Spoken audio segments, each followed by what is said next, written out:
Twaano, when I first read the scripts, I'm like, I want people to feel something. You're not okay, and you're too weak to do anything about it. And when I saw them feeling it, even when we were like creating like the fight scene, I remember Zen was like, yo, Tabs, I'm even feeling bad for the character, how she's going to whooped. And it's like, you know, even as the animator, you're feeling it too when you're making these cartoons act, you know, being in the theater and seeing other people, like it has touched them. Like your work has gotten there to people. It's amazing.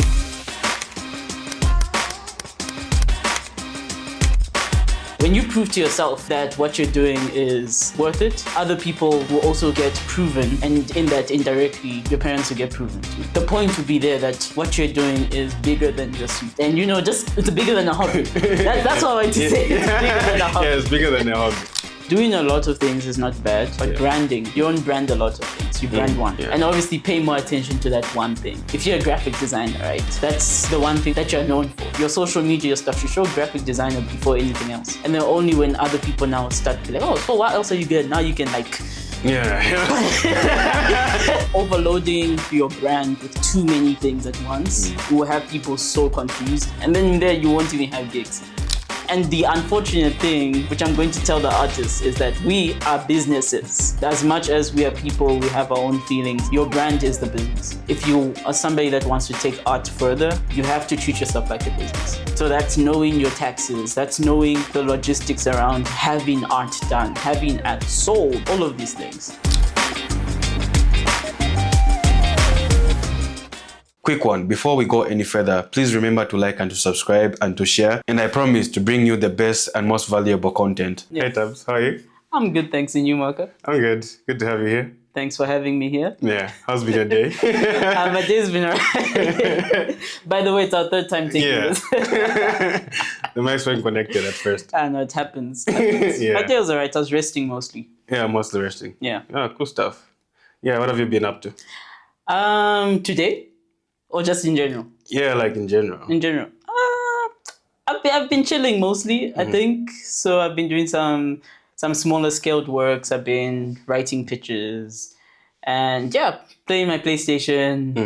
You know, so basically just connecting with more of like the cooler side of versus running a studio. Yeah. So yeah. The cooler side. The cooler side. Yeah, the cooler Before side. Before it gets hectic. Yeah. I'm sure you enjoy what you do. No, So I definitely do, eh? Yeah. Definitely do. Yeah, no, so I think just going back, I like to go back a little like where I came across somebody's work. I think it was through Katongo Msenga. Okay. That's where I came across your work. I think you did your anime. Is it the Super? That was the Super. Yeah. One of those. Yeah. The pause is because like I've moved past it, so like every time it's I'm like, oh no! Why? No, you know, Why? as a creative, you're your biggest critic. Yeah. So you know, once you've created something, you move on to the next. You move on to the next. You get bigger. You get bigger. You get bigger. So for me, the Super is the thing that started a lot. So I'm grateful to it. But every time, like that's like the one thing that somebody brings up, like, oh yeah, I know you from the Super. But you can't deny where you came from. Exactly. No, you can't. You can't. So like again, I am proud of it. It's just the cringing will always be there. Yeah. Oh, it's like one of those things where you look back at your work since you've gotten better and better at your work. You're like, oh, I could have done that better. Definitely that. I think even for me, like even like this podcast, when I do them, when I edit them, I don't go back. Like I never go back to listen to what I was saying or anything like that. You never Just press like, play again. Yeah, nah. And especially when somebody's playing it like in front of me. Oh, I've seen this podcast, and it's like, okay. Yeah, no. It's a creative thing. Yeah. Biggest critics. Yeah. Yeah, but anyway, that's where I knew you from. So that's your foundation. So you need to embrace it. No, it's embraced. Don't worry. Good stuff. Yeah, so I came across your work, and I think that was really amazing. And you being like one of the first actually to do traditional animation in Zambia. And my story is that when I was young, like I really wanted to become an animator. That was like my dream. Another one. Where are you? Where did you go? Yeah. So that's the thing again. Yeah. But again, you're looking around you. I mean, you're watching cartoons like from America and whatnot, but you can't see it around your country. Like you can't see anybody that's doing that, or a school where you can go and do that. So I loved. I wanted to study at the California Institute of Arts. That's how vivid my dreams were, and I wanted to work for DreamWorks Animations. Oh, okay. Yeah, so I used to draw a lot. Cartoons. When I watched a cartoon, I was just like, how do they draw this? I had little books. I had the wall like full of my drawings and papers, and the door was entirely filled as well. I'm so shocked. That's how obsessed I was. You know, when I have conversations with people, or even like other people in other countries, and they're like, "Oh, where are the animators in Zambia?" You know, and then sometimes you think, and you're like, "Where are they?" Yeah, Here they are. Yeah. I wouldn't say I'm the first person to do traditional animation, but I am the first person to have pushed it this far. Yeah. So there have been people that have been doing it longer than I have within Zambia. But being the first person to actually put some spotlight on it, I think that's something I'm not going to take away and be like, okay, I didn't do anything. No, I was somebody that was grateful, and I think blessed more to put it in the spotlight, to have other people be like, this is something that is lucrative. This is something that it's a gift, and it can go far if people decide to give it that chance, you know? So, yeah. I think we need to have a chat, because what do you mean you've had all of this interest in animation a while back? Yeah, that's how it was. But like I said, I couldn't see anybody talking about it. Oh, it's not easier. Oh, you have to be an accountant when you grow up. Ish. You're doing good at school. You're gonna be a doctor. So that was like kind of my story. I really used to love to draw as well. Like I used to draw a lot. My siblings can testify. Even in class, I would draw for people and start selling to them and whatnot. So I was really obsessed. But I think when I went to boarding school, that's when it's like everything just died. So I'm scared of boarding school now. What do they do in boarding school? Yeah.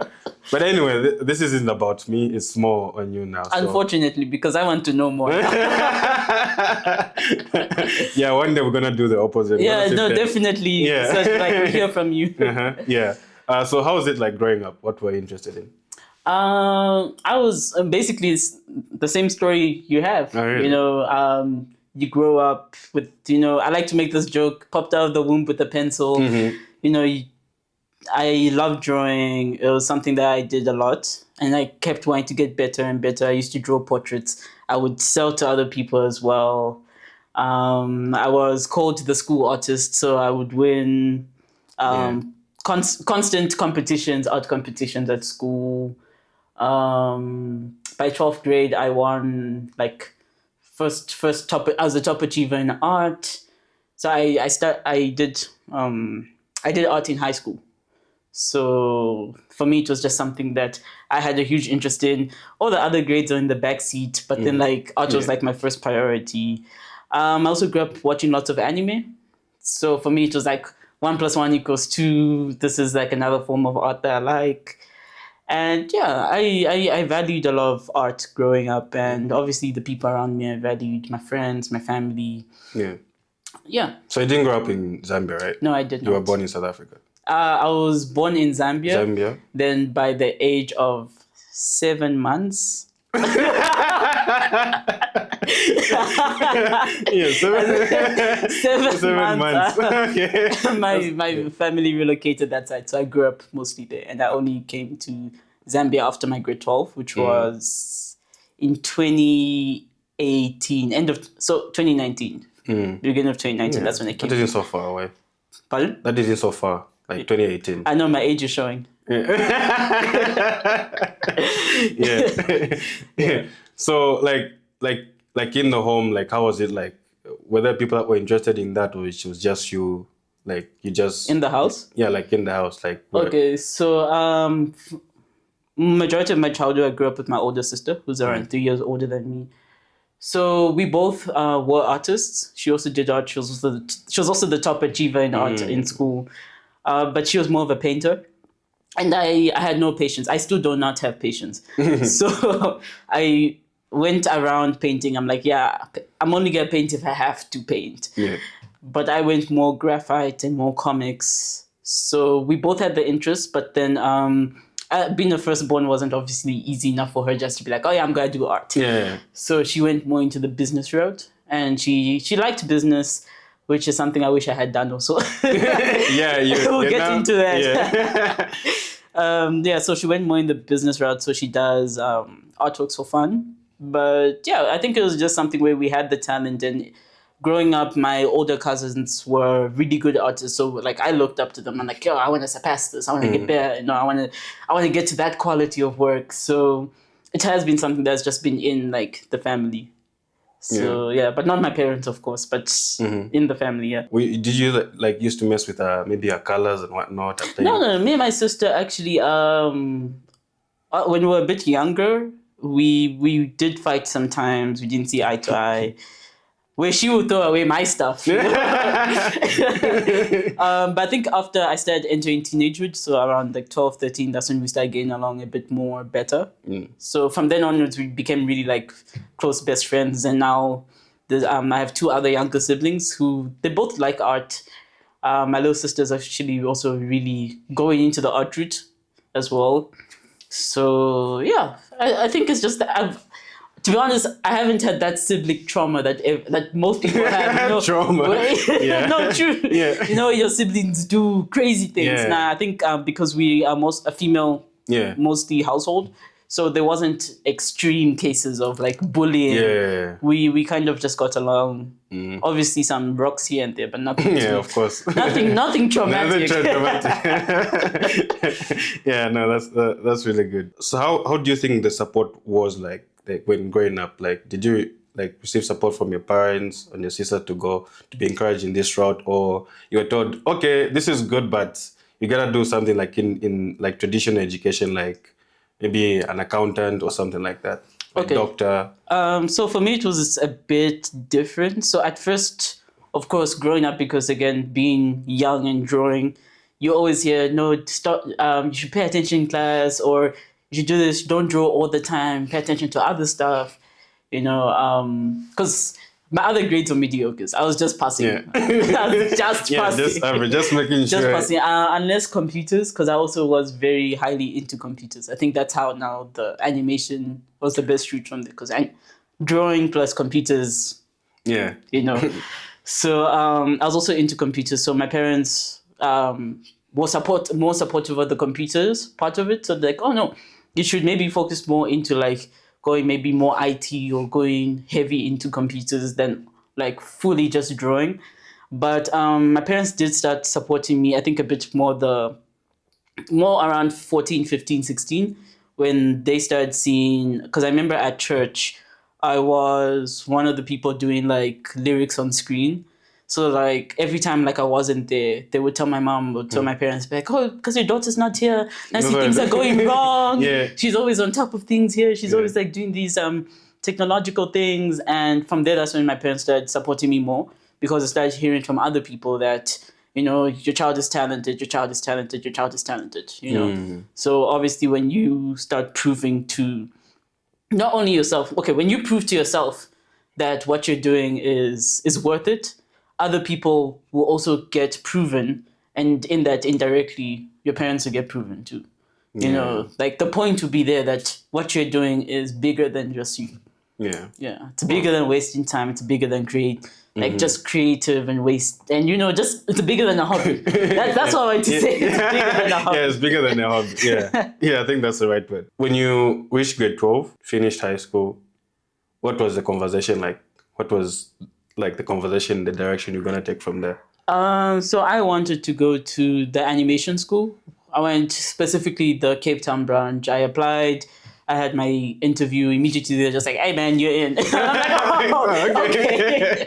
Yeah. You know, so obviously I beat the criteria for being accepted. But unfortunately, my parents weren't able to pay those huge bills, because the price for university and the price that side is 2 different ball games. Especially if you're trying to go into a college for technology and more modern fields, it's a bit more pricier than maybe going to education. Yeah. So yeah, they weren't able to afford that. But also the move to Zambia was also something. So moved to Zambia, and it was basically just starting from zero there. Yeah. Yeah. Okay. Oh, here. Yeah, that's where we are. So, how did your learning now? Like, how did you start now? Like, knowing the tools, the right tools to use and whatnot. To be honest, it goes with interest. So after like 9 months of being at home, experiencing traumatic load shedding, which I've never experienced in my life. Traumatic. So we're still experiencing it now, like. You know, you've even gotten used. But anyway, I have solar. Yeah. Yeah, I mean that's what we're using now. Yeah. So, there's So it was after 9 months of being at home. I was doing portraits. I would usually get some clients. I asked like the dad to like get some clients for me. I got my first job at Upfront Media, which is at the time they were working on Tuvangi Lifestyle. So I got my first job there as a comic artist. I was supposed to be developing something with J-Rocks. So we developed it, but because again the comics weren't bringing in money yet, and Tuvangi was needed to be run, so like everyone was focusing on that. So they ended up putting me into like production assisting. So yeah, then from there, that's when I, whenever everyone was busy with Tuvangi, I would be just in the office, you know, trying out I was teaching myself how to go about it, because at the time I didn't know much about, in fact, I didn't even know much about digital art. Yeah. You know, I knew an app, but that's as far as it went. That was a phone app. But then once I got to Zambia, I had to start from scratch. I didn't know anything, so I had to like teach myself with what was there. So there were Mac computers, there was Adobe Animate. So after teaching myself, after finishing like the first comic, which I made on Microsoft Paint. Oh really? Wow. Yeah, Microsoft Paint. Right? Yeah, because it was what I had. So I made the first comic in Microsoft Paint. Then I remember I met a friend called Gray, and then he showed me this app called Clip Studio. I remember he was teaching me how to use it. He taught me how to use like the drawing tablet. Well, not really teaching, but he was just like, hey Tab, so these are the ropes. I'm like, okay, bet. So I started practicing through that, and to a point where I asked the company to get me a drawing tablet, and they did eventually once I found one that was affordable. And then from there it was immediately animate. And I'm like, oh, okay. So now I had to start learning how to animate. So during COVID now was when I was like, okay, now that I'm not at work full time, let me see what I can do. And I used the app that Gray taught me to animate, because he didn't use Animate as much. So I went to a YouTube video. I was there for barely even like 3 minutes. I'm like, okay, I know where everything is. Let me start. I was like, I'm going to do it my way. I'm not going to sit down for this full tutorial, because I wanted how it was going to work for me, how the app was going to work in my own capacity and not in somebody else's capacity. So from there, I made my first anime-looking short of a story I made when I was like 16 or something like that. And then from there, that's when now I kept building onto that. Immediately, one of the guys at work also gave me like, he's like, can you do this for my, I think it was for his restaurant. Can you do this ad for my restaurant? I'm like, okay, cool. Since now I'm animating, I did that. I remember Jay asked me to animate a music video. It's J-Rocks? Yeah, J-Rocks. Yeah. So animated one, didn't get approved. Animated again, didn't get approved. And so also facing a bit of that, you're learning on the spot, but you're also getting that this can be better, this can be better. So that was a process. And I remember at the same time, I also had met Walia and Natasha Chansa. So I also did a music video for Natasha. They showed me music videos. So from there, I just kept like, I was learning as I went. So it was with every new commission, I had to make it better than the other one, because that's the type of person I had to be. And I am, you know, so yeah. So what do you love the most about this space? Okay, I like to say this thing where it's just like, you know, when you're looking at like a painting, you know, like, okay, see like that artwork in the background, right? It makes you feel a type of way, right? So when you're looking at art, it makes you feel something. But animation is the one art form that's not like film, one actual by hand art form that reacts back, where you see the characters living like you would. So I love to say how it depicts life.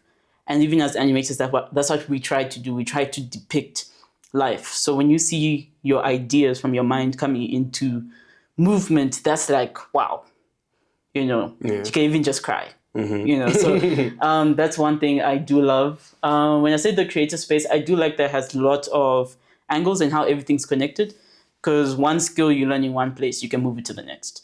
Lots of skills and lots of knowledge I learned in film, I moved it to animation because I'm like, oh, okay. I was on set. I knew what when do. I knew about lighting. I knew about camera work. I knew about this. I knew about acting. I knew about this. So from there now, I'm like, okay, I like animation.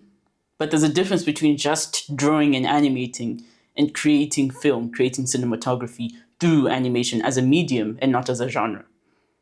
So that was the type of animation I decided to make, which isn't popular, or it wasn't. It still isn't, but I think my journey has boosted it up a bit. But it wasn't popular at the time.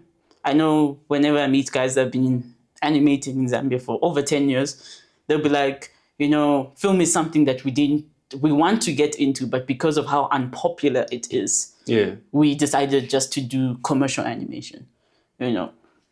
So I think that's what I like about it. I like that there's like lots of possibilities. I like how things are always combining with each other, and you can just always, you know, you can just always like throw things in. Yeah. Yeah. So the possibilities are endless. Like definitely, you can create so many things and execute a lot of ideas. Definitely.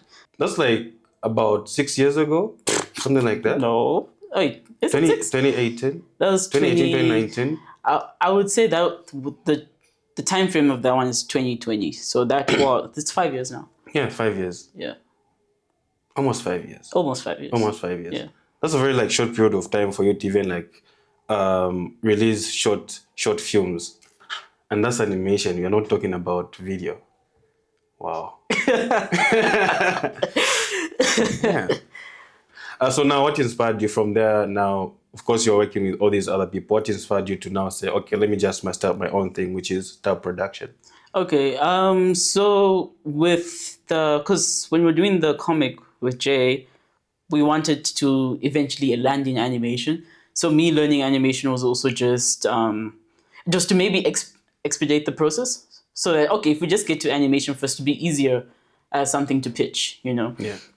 So there was that, which needed to happen. But then also now there was more shows happening for the company at the time.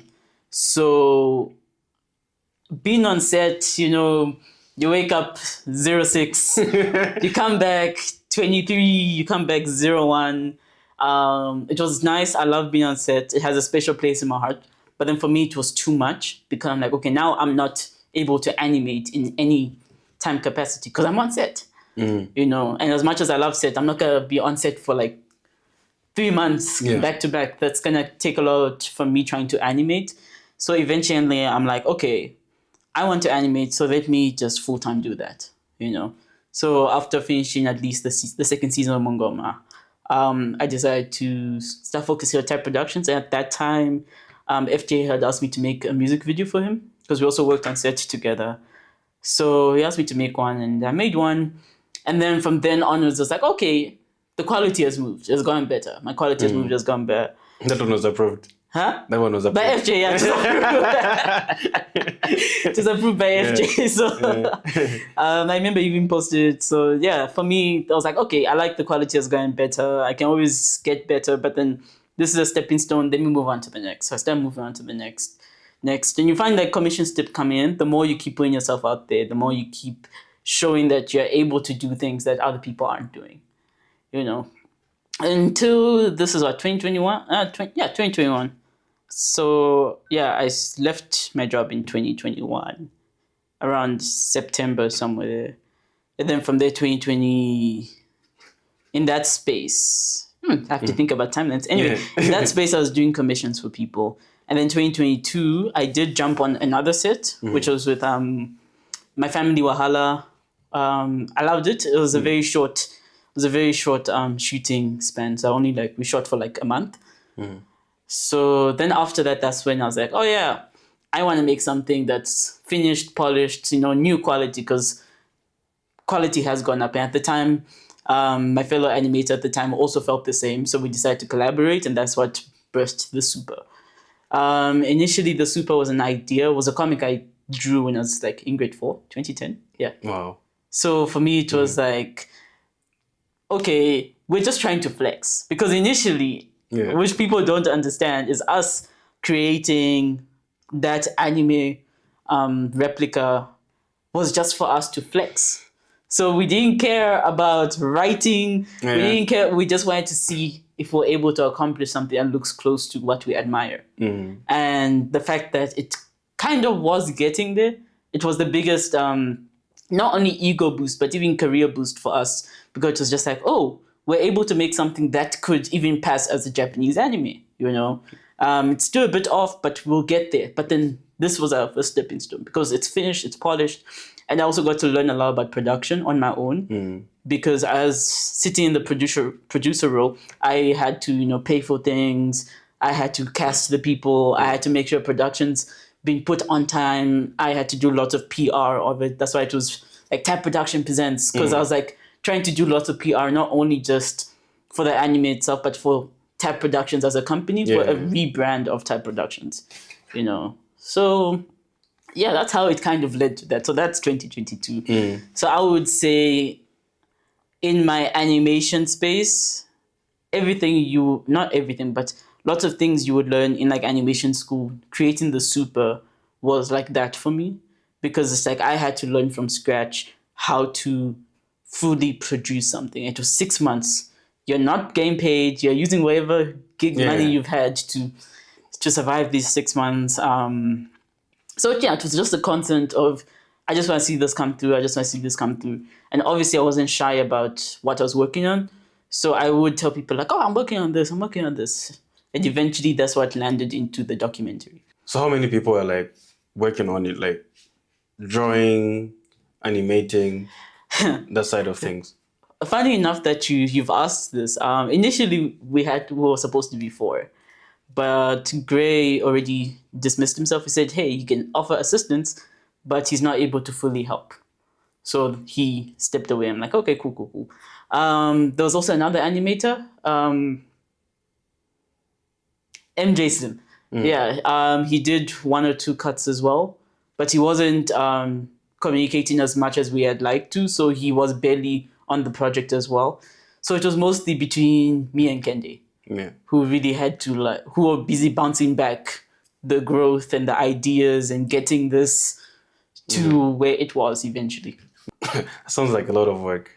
It was. I mean, you're looking at, because I'm saying this, like you're looking at or any animation or any short film that I've seen there. It's like you're looking at the end credits and you look at all these people that were involved, like almost like 100 people or 50 people that were involved. And then you watch something and you see 2. And you see 2 people in the credits. That's amazing. I think that's a blessing we do have right now as African creators, where it's just like people internationally had learned a certain way, which kind of restricts them to that specific way that they had to learn animation from, you know? So it's like, okay, if they're a character designer, most of their work would be character design. But then on our end, across the board, everything, backgrounds, animation, drawing, storyboarding. You know, so you just have to find people for the voices. Exactly. But that does have its disadvantages, and that's one thing you learn when you start working with other people, is that as an artist, you can't be the savior. You can't be Superman. You know, you can't be all these things. Eventually, there is one thing that you're good at that will outshine the others. So if you're always going to be splitting yourself out, you're not going to have quality work. Then you're just working on one singular task, you know. So, and that's something that lots of creatives do have a lot to learn about, just deciding to choose one thing that they're going to solely focus on. Because e.g., if I had to show you, which I've never even made because it's so vast, my full portfolio of what I can do and what you know me for. You know me, animation. But then if I say, oh, there's film, there's graphic design, there's this, there's painting, there's drawing, there's this, it's just like, it's going to be too much for people to consume that you're known for so many things, rather than just choosing one thing and be like, this person can do this. And then only when needed, now you start breaking down other expertise that you're like good at, you know. Doing a lot of things is not bad, but branding. You don't brand a lot of things. You brand one. You brand one thing. Yeah. And obviously pay more attention to that one thing. So basically, if you're saying that, if you're a graphic designer, right, that's the one thing that you're known for, then your social media stuff should show graphic designer before anything else. And then only when other people now start to be like, oh, so what else are you good? Now you can like... I might as well. Might as well. You know? But then like overloading your brand with too many things at once will have people so confused. And then there you won't even have gigs. Because like, oh, well, this person's good at everything, I guess. you know, so I think it just comes down to branding. Because again, and the unfortunate thing, which I'm going to tell the artists, is that we are businesses. As much as we are people, we have our own feelings. Your brand is the business. If you are somebody that wants to take art further, you have to treat yourself like a business. So that's knowing your taxes. That's knowing the logistics around having art done, having art sold, all of these things. And then from there, art will become more fun because it's like the business side won't give you as much pressure once you at least know it. And that's why I was like, oh, I wish I was like more into it, because I remember I was in business. I was eating chips at the back with friends, you know. So, but I wasn't bad at business, like the subject. It was more some terms were good, some were bad. So it was like here and there. But then after getting more into that space here, where you have to be an artist and entrepreneur at the same time, then it's more like I wish I had loved business a bit more, you know. Because now it's like, now that's what's going to determine how often you get to do art. So business is like what makes the way for your art to be valuable. That was a bar. Just saying. Good stuff. What challenges have you faced being an animator in Africa? Okay, so I've moved on from just being an animator to an animation producer, by the way. So now I'm tackling producing animations and directing, directing, everything. But anyway, the title is animation producer. Than just like simple animator. Challenges I've faced, obviously, number one is again finding clients. But again, once you do lots of marketing for yourself, whether it's word of mouth, social media, your clientele will find you. And I think that's something I'm also kind of blessed to have, that a number of jobs that have found me are more than what I have been looking for, you know. So one, finding jobs. Two, on-time payments, you know, that's also pretty big. Three, collaborating with people. As artists, we have egos, but then the key to collaboration is you have to know your weaknesses as a creative. Again, you're not good at everything. You can do everything, but you're not good at everything. You know, you don't expect a comic artist to produce the best script in the world. You know, you expect a scriptwriter to produce the best script in the world, and an animator to produce the best animation in the world, but not an animator to produce the best direction. You see? You have to know your weaknesses. You have to know where you fall short, so that you find people that close those gaps. Because when you're just looking for any random person to collaborate with, you end up clashing because you don't know why you're collaborating with that person. So collaboration, funding is a big thing. It's a problem that obviously will never go away. You know, funding is a big thing. So there are lots of rules about business ethics that lack sometimes on client sides and sometimes within your own crew and people, and sometimes with people that want to join the team, you know, especially from there. Not pointing fingers, but especially from there. You know, sometimes even with other guys in your industry where now, you know, some clients call you to fix their problems, you know. that has happened quite a number of times. So I think for me the biggest thing has just been professionalism, because like in order to get to where other countries have gotten with animation, it really does need us to obtain a certain type of professionalism that's there. Yeah. So even as an animator, you have to be your own brand. So you're not gonna walk in slippers and like because pajamas because I'm a creative, I'm not gonna comb my hair, you know. There's lots of people, and it's because creatives right now are mostly like the young adults to like late teens. So because they still have that mentality that, oh, I'm a creative, I can do this. Unfortunately, no, you cannot do this if you want to push your creativity forward, if you want to make something of your art. You have to know the rules of the world and you have to play by them. And then again, just like business, it will make the way for your art to be more accepted and more creative for you to continue creating. When it comes to producing work, how do you deal with like delegation? As I said, so right now at least I've made a team of people who I always work with, basically who Tab Productions is now. So everything you're seeing now, even if you're not seeing them, just know we've been working. So I know that this guy is good at this. So one thing that is important as creatives, you can't run away from who you are as a person. I think with other jobs, like they say accounting, the further your personality is from your work, the better. But with creativity, the closer your personality is to your work, the better for you. So obviously, I'm not going to lead a bunch of people and just ignoring the fact that they're human. I'm going to obviously learn each and every one of them, what their backgrounds are like, who they have in their lives. Are they doing this? Are they doing that on the side? What do they do? Also, what type of personalities do they have? Are they impatient? Are they patient? Are they good with money? Are they bad with money? Are they good with time? Are they good with pressure? So you have to know all of these things about your team members. And then from there, you give them what suits them and what they're able to cater for. So I know that I hate cleaning up my own animations because it's a lot of work. So the first person I had to look for was somebody to clean up. So I have a guy that's going to clean up because he is patient enough to spend time to clean each and every line up. Okay, there's somebody else. He's really good at, getting like very dynamic movements, especially of like the dummies going far and stuff. So obviously I'll get him on because I don't like drawing like the full body. I prefer like more of the acting shots, your expressions and stuff. I prefer those. So I'm going to go after him because he's able to do something that I hate doing.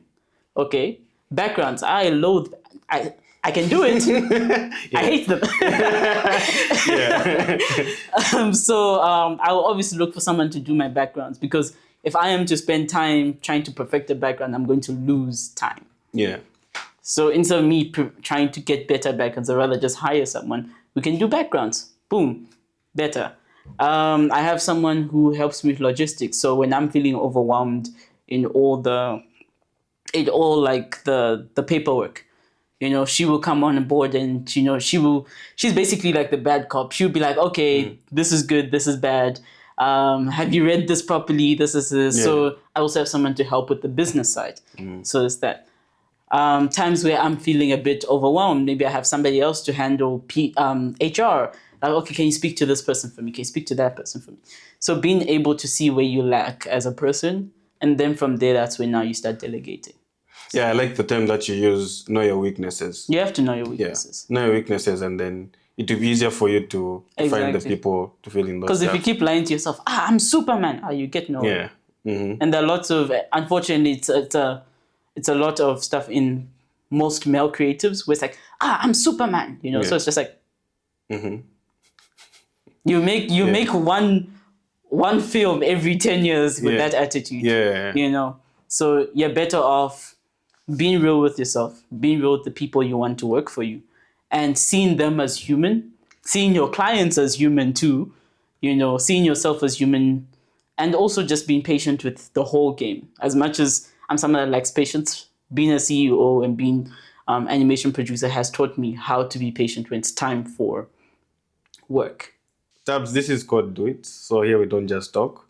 I know I didn't talk about Twaano. I don't know, that's how we pronounce it, right? Twaano, yeah. Twaano, yeah. I didn't talk about it because we're gonna break it down. Just maybe go through the process, your creative process, what you went through in creating that. Are you ready?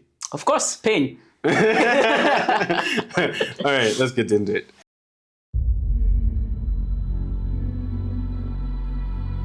Tonight, they will dance to the tune of our song, Nimbo za Menespa za Kaibala, a song they will never forget.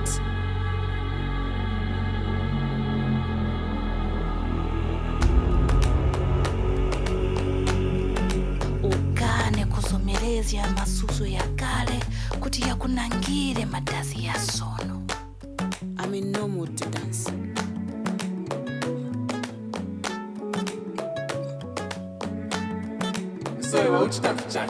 So you read something online and you think it's going to help you? I bet not even you think a bunch of dancing and singing can help you keep your act together. There's something different about you. You can take our land and our culture, but we will never stop fighting. You're not okay and you're too weak to do anything about it.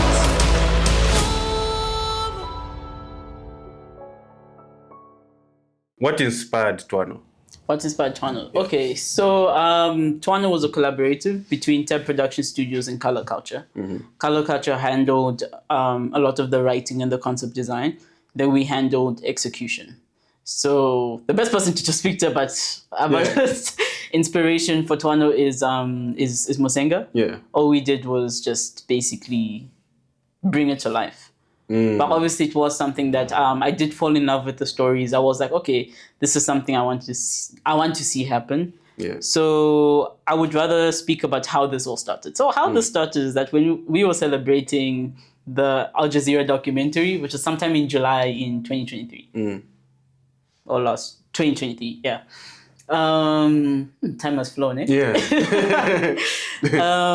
I was driving. We're going to celebrate at my friend Olga's house, and then Musenga calls. I'm like, I gave it to my assistant to handle the call because I'm like, I'm driving. Yeah. So she called and said, she picked up and she's like, oh no, he was talking about having like a collaboration. What it would be to collaborate with us to have a production done.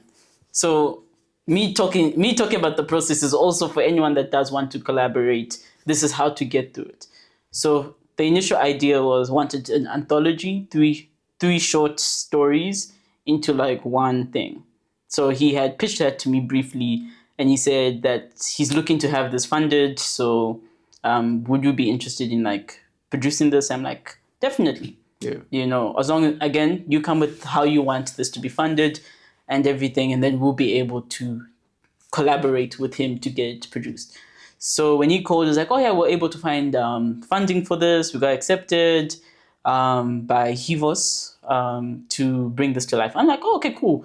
So from there, it's like, we can talk about this later. This. Okay, cool. So this now escalated to, this is what we have. This is the funders. These are all the paperwork we need to complete. You know, so obviously, I'm not someone that's just going to sit down and be like, oh yeah, you handle the finances. I'm just going to wait. You know, I'm just going to be paid. You know, Yeah. I'm not that person. So in my own capacity, we did toe-to-toe help each other fill out that paperwork where it needed to be filled out. He did ask how much we needed to produce it. And we did give him how much we needed to produce it. Then from there, that's when now we went into like the pitching. I remember I was in Cape Town at the time. We had lots of meetings with HIVOS and getting to the final round. So what we did pitch was having an anthology series about mental health that's gonna very much impact the youth in our society. Also using the super as like a template of what has been done, and we can do it again. You know, which was funny because the day of the super, when it was during the day, I was looking at the screen. I'm just like, I wish I could do this again. Yeah. Just a year later to do it again. Yeah, I was like, oh, okay, great. This is fun. Yeah. Yeah. So having that coming back and being like, okay, we can do this, and this time there's gonna be actual funding for it. Nice. So eventually we got the acceptance letter. I remember we were screaming, shouting, throwing tables, whatever you call it. Yeah. Then from there, Musenga and I, we had to go through like the whole process. It wasn't... One thing I will say is that creatives that want to get funded, when the funding opportunity comes, it's going to need you to move on to the next step. You can't be the same person you were before you get funding and after you get funding, because there's lots of paperwork that's going to be involved. There's lots of being accountable for what you're doing that's going to be involved. So even when we're going through this, there's lots of cleaning up of type productions that need to be happen. You know, there's lots of lessons we learned even from Color Culture being the main company handling this project. So seeing what Hivos had required from them. So it was something that we were also learning as well. Yeah. Then from there, that's when now we're like, okay, initially we were supposed to have 5 months to work on Twaano. But again, patience. So Hivos only was able to fully get us some of the funding in the third month. So we had in fact, it was supposed to be 6 months. So they're only able to get us the funding around the third month. So now we had only 3 months to do it. Yeah. Wow. You know, so obviously we're working on their time as well. So that's where we had to really pull all the big guns on this. So me and Bella, we did all the accounting stuff. We tried to get it proper. And then from there, so now we went into now pre-production. So I remember I was giving Musenga pressure, and he's probably going to be watching this. Yeah. I was giving Musenga pressure. I need the scripts tomorrow. I need to storyboard now.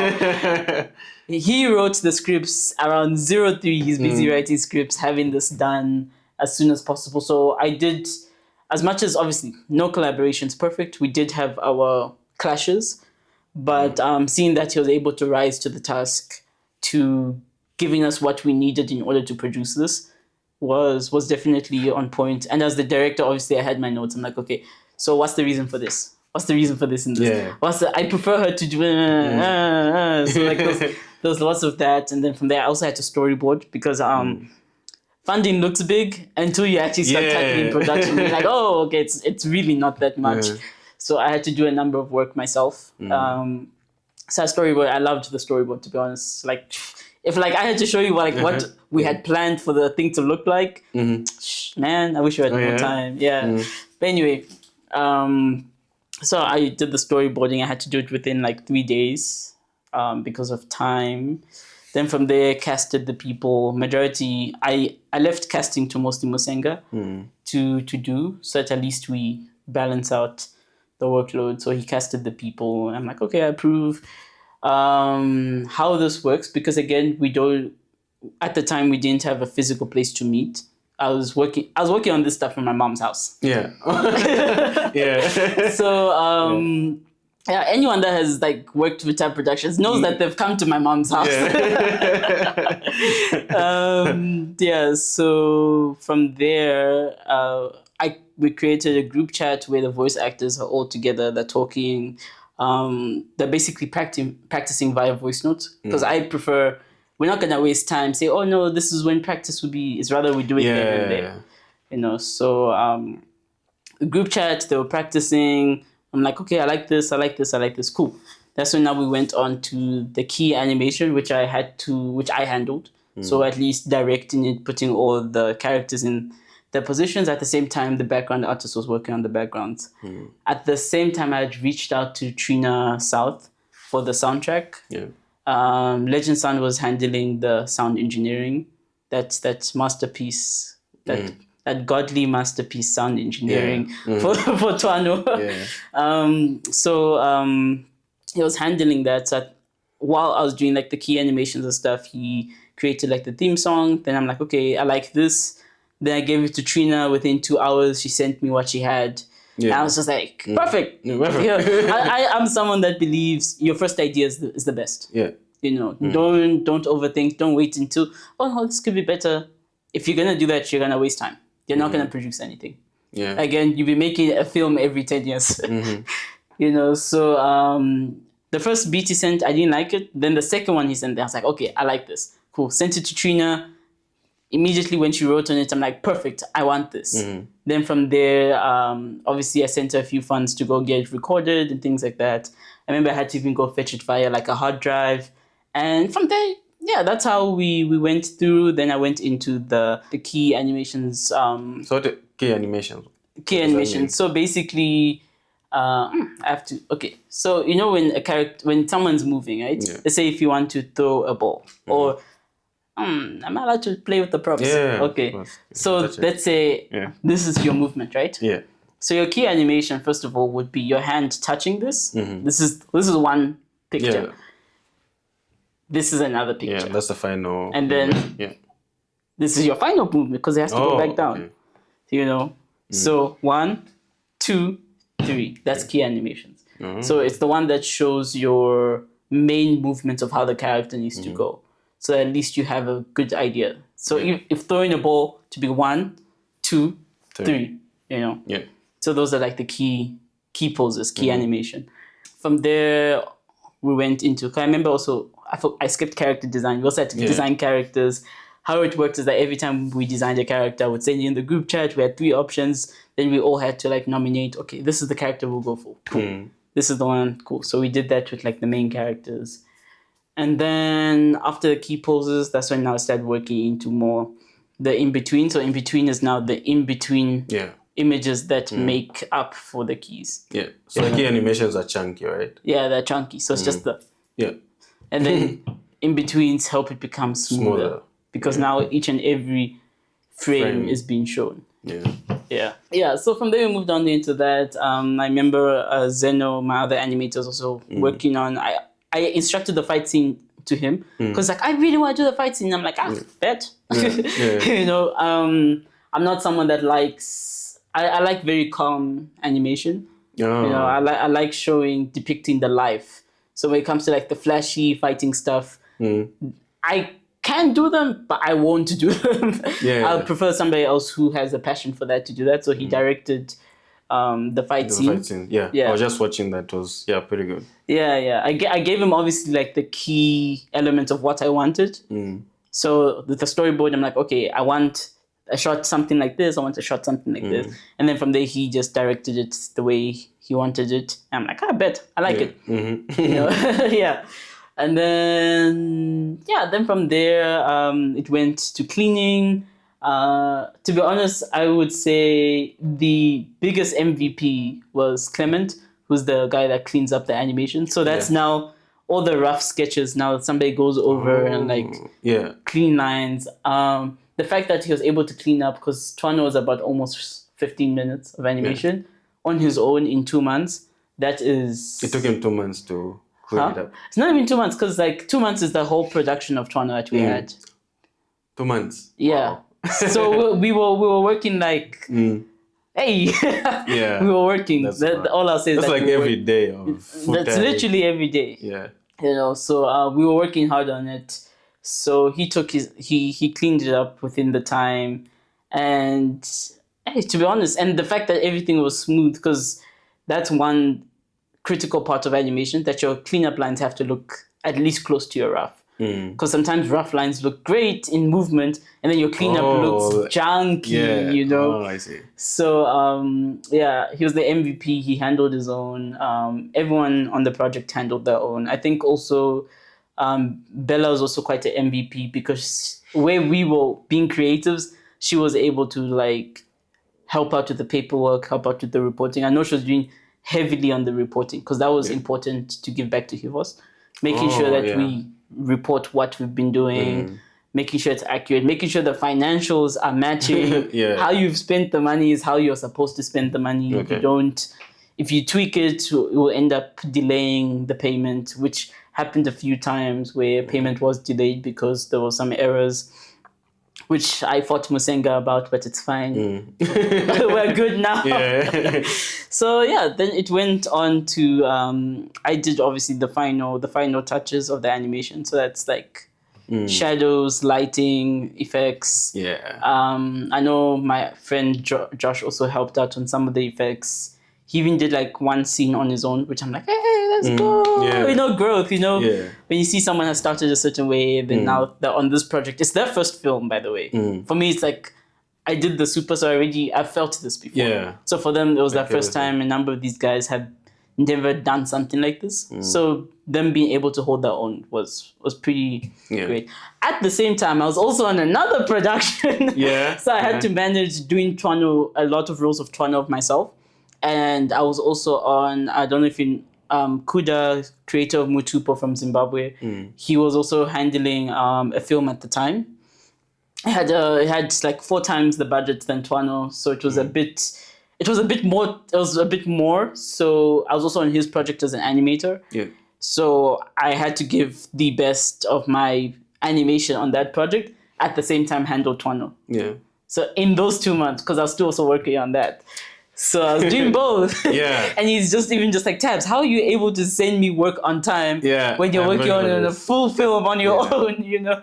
You sure you have to be home like a lot, like on your laptop? Or your tools? Just the first couple of years of being an animator, glued to your seat. Glued. You have no life. No, you are getting spectacles one way or another. Yeah. I remember when I was like 17 and when I was telling my friend Monday, in SA, because he used to work for one of the Japanese studios in that produce anime. So he was like, and maybe we gotta imitate him. It's like, you know, Tabs, right? When you decide to join animation in your first 5 years, you're gonna get glasses, spectacles. And like, it's like, you think my eyes have always been like this? Yeah. I'm like, probably not. Really? 3 years down the line, I'm wearing glasses. I'm like, oh. So that's how it started. That's how you have them today. Yeah. Wow. Yeah, so exposure to the screen. Exposure to the screen. They're not even like heavy, but because of the relationship with my screen, sometimes your eyes will get affected. And you're so close to the drawing tablet, right? Yeah, sometimes. Yeah, so yeah, sometimes you're very close to it. Yeah. So yeah. So from there, I did the editing. I'm someone that loves music and animation, so I made sure. I directed Legend on what I needed from him, and he delivered beautifully. Yeah. Like, I love the music. Yeah. Like, it won an award, by the way. Oh, really? Yeah. I love the music a lot. I think it was, I don't know, like, it was like magical. Delivering, like, for each particular scene, it was like this is just perfect. Yeah. I could feel it. Like, we were also shocked when we were at, it was the Zambian Short Film Festival Awards. Yeah. So we're chilling. And like, obviously, there's only live action here. Yeah. So, and we're there sitting there with animation, you know? Like the nerds that we are. Yeah. And then they're like, best sound. Twaano. And then everyone is just like, what? Like, what's this? And I'm just like, and we were like, oh! Well, even if they don't know us, we got best sound. You know? Yeah. So, so the soundtrack was beautiful. Yeah. It has gotten so many compliments, you know, it complimented the animation well, extremely. I remember Malenga told me when she first watched it, she's like, you know, you guys didn't waste a moment. You know, from the sound to every shot taken. Obviously, again, it could have done this, the stories could have done more. More time would have done more justice to the stories that were being told. But for what it was, for what we were given, for what we had to deliver in that time, it was no time wasted. Everything was on point, and it delivered a very powerful story and a powerful film. The fact that it has gone as far as like Algeria to compete in Sanex, it has gone on the same platform as Kizazi Moto, Disney. So it's just like we really did something with Twaano. So after that, that's when now we went into the launch, because hey, one thing I would tell you, Zambians like to show up for things. Oh yeah. Don't release something and you're not doing anything live, you know. So it was a full house once again. I think my favorite moment was seeing the people crying. Oh really? Yeah, it was a very emotional film. Yeah, I think that I remember that part, especially with the music. I think that's the part which like stuck to me the most. So like I remember a lot of people loved the first film. And the last one, the one about anxiety, lots of people resonated with the anxiety one, because it was something that they always felt. The middle one, though, some people liked it because like, action, because we're giving the people the action that they wanted. But at the same time, we're also giving them the heart. Yeah. And which the first and the third film were very emotional. So it really, I remember even the person I went to, who was sitting next to me, she was busy crying, and I was just like, Yeah. like, I've done it. You know, Got into your emotions. Yeah, Which should be the case when it comes to storytelling. But see, that's the thing. You wouldn't really know, and lots of creatives, especially like short-filled content, you know, where you just do something post. You wouldn't experience the life-changing thing that it does, but then actually being in the cinema with people that are consuming this at the same time as you, and like seeing just how they react to it, because it was different, you know. Because the Super, it was like, oh yeah, we're flexing. Yeah. You know, there was no broad intentionality of we want anyone to feel anything. But with Twaano, when I first read the scripts, I'm like, I want people to feel something, you know. And when I saw them feeling it, even when we were like creating like the fight scene, I remember Zen was like, yo, Tabs, I'm even feeling bad for the character, how she's getting her ass whooped. And it's like, you know, even as the animator, you're feeling it even when you're making these Popeyes or cartoons act, you know. So now being in the theater and seeing other people, like it has touched them. Like your work has gotten there to people. It's amazing. I remember even Bella, every time she watches it, she cries. I remember my sister was so emotional. The people in it was beautiful. I'm just like, yeah, we won. Yeah, and that's it. The animation may have not have had, you know, I know the Super has like 17,000 views on YouTube. Yeah. Twaano maybe has around almost 4,000. Yeah, almost 4,000 last time I checked. Yeah. But for me, it's just like the fact that even people internationally, I remember one of my colleagues' friends from SA, Lola Akins, who's producing an amazing film, by the way. She was just like, Tabs, this is beautiful, you know, like this is amazing. And she was even boosting Twaano up. She was out there posting, you know, and even seeing the change from the people who were fans of like the Super to the people who were fans of Twaano has changed, you know. The Super, it was like, oh yeah, the nerds are trying to boost it up. But now it's like people I don't even know. Yeah. Like, this is beautiful. People that are not into the anime culture were like, this is lovely, you know. So we made something that wasn't some type of cultural, you know, bait. It wasn't a cultural bait. It was just film into animation. Yeah. Cool. And Twaano means stories, right? It means stories, yes. You delivered on the storytelling. We did. Yeah, and trust, we haven't slept since then. There's always... Musenge and I are always throwing ideas at each other. Okay, so what's the next thing? Yeah. So we definitely are obviously always creating. Yeah. So now at least I found someone who is a great collaborator, because like I have ideas, he has ideas. Now if we mix them together, we make really good stuff. And the fact that our collaboration worked once and we both learned from it, we didn't end up like fighting or something like that. You know, we're both being like, we want to see this come through. We want to see more. We want our careers to go higher in this. Yeah. So now we have a common goal that we're trying to push towards. And that's where now we're like, oh, I have an idea for this. Cool. Let's write it. Let's put it away. So I know we already have one concept fully down, polished. All it needs is funding. We're working on like another one now to have it. Actually, two fully done, polished. All it needs is funding. Now we're working on another one. That's, yeah. Cool. I think that was like the best collaboration ever, because I previously had Senga on here. Yeah. And I watched the interview. You should. Yeah, I really had a good one, but I think that's one of the things we didn't talk about, Twaano and his work on that. That's why like these podcasts, that's why like for some people I just feel like, no, you need to come back again. Yeah. There's this other part that we left out. And so it's really amazing to hear these stories. Any advice for people that are trying to go into animation? I know you've received messages, the unprofessional messages. But some are professional, I won't lie. Yeah, some. Of course. But to somebody who's beginning and they want to learn animation, because it's mostly self-taught, isn't it? Yeah. A number of people, because a number of people within the African continent, South Africa away, are self-taught, because again, there was access to schools for these things is expensive. And if you aren't in a place that has the school, it's a bit, you know, restrictive. But please note, there is schools now for animation. There's Open Window. There's Evelyn Horn, they're also offering. So people, first of all, if you want to go to school, please check into Open Window. I know this is feels like an ad now. Yeah, no, it's okay. Please check into Open Window Evelyn Horn for the animation courses. It will not be a waste of your time. Like, going to school is not a waste of time. If you're not able to go to school, please get obsessed with wanting to be in the animation industry. I think that's one thing. And sometimes people be like, "Oh, you're obsessed with this animation stuff," and it's just like, yeah. Because it's gonna eventually bring you the funding that it needs eventually. And it do make sense to the other people as well. Exactly. So currently, African animation is very much still untapped land.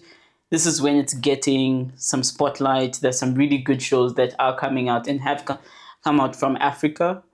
So people that want to get into it, you just have to get to a point where you know what's happening. You know who's leading the industries right now. You know what films are being made out there. You're actually actively supporting these creatives and these creators, Yeah. So thank you for that and for the project breakdown and the process that you went through with Twaano.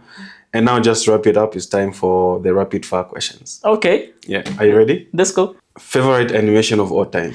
That's a hard one. I've watched a lot of animations out there, but currently I would say Arcane is... Nothing tops Arcane right now. It's the best animation ever, so I'll just go with that. Yeah. Okay. Tool or software you can't live without? Tool, my drawing tablet, actually. To be honest, a tool or software I can't live without. Yeah. It has to be one. Yeah. My phone. Yeah. I like to say that I am glued to my phone. This is my business, it's my work. If you have your cell phone, you can do anything. You can make animations, you can draw, you can do your business, you can do PR. So for me, it's my phone. Animation mentor or inspiration? Inspiration. I always grew up, for me, I don't know if you know the animation studio Ufotable. The guys that did Demon Slayer, basically. I've loved the style since a long time ago. So for me, I always aspire that I wanna get to that point.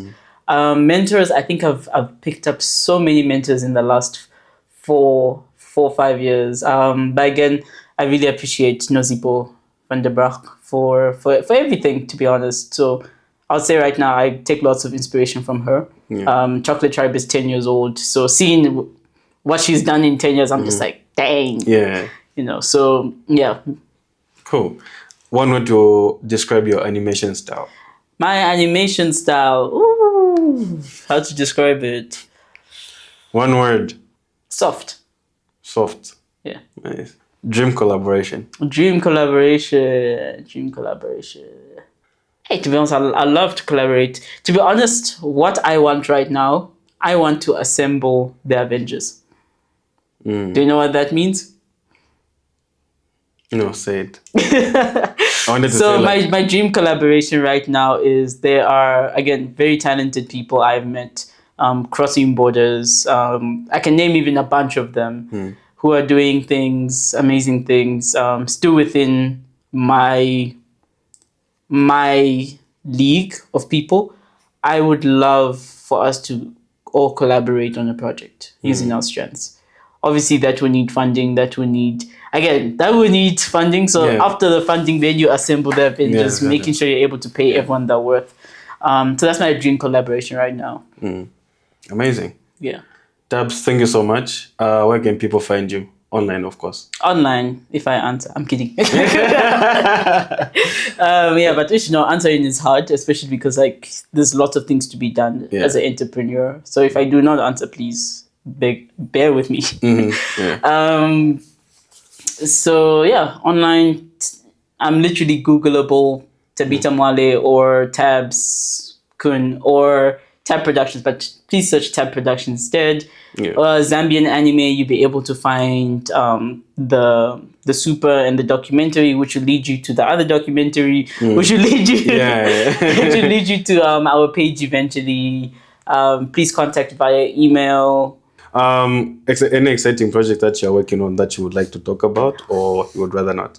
I've NDA'd myself. Okay. But I am working on a short, just a little short scene from a web series called Prism. Obviously, again, anyone willing to help fund it from a fan's perspective, we have our Patreon up where you can access behind the scenes footage. You can connect with the creators, but basically slowly bringing this to life as we continue pushing on bigger projects, which we are. Yeah, and please don't forget to support. We collaborated with the Zambian National Public Health Institute. Yeah. On an animated project as That's well. called something water. Bad Water. Bad Water. Yeah, so please watch that as well. It's a really Yeah. fun cartoon short as well. Yeah. Nice, awesome stuff. Tabs, thank you so much for coming through. I really appreciate and for you taking time to come here and just talk about your story. Because I was really anticipating to have this conversation because I wanted to be animating and talking to you is really inspirational. Yeah, so no thanks for having me. I know we could have sat here for about another 2, 3, 4 hours, 5 hours just chatting, but yeah, that's what I have. All right, thank you so much. All right, let's do it. Let's do it. Oh, do it. Yeah. All right. It's giving Nike. Yeah. Yeah, it is.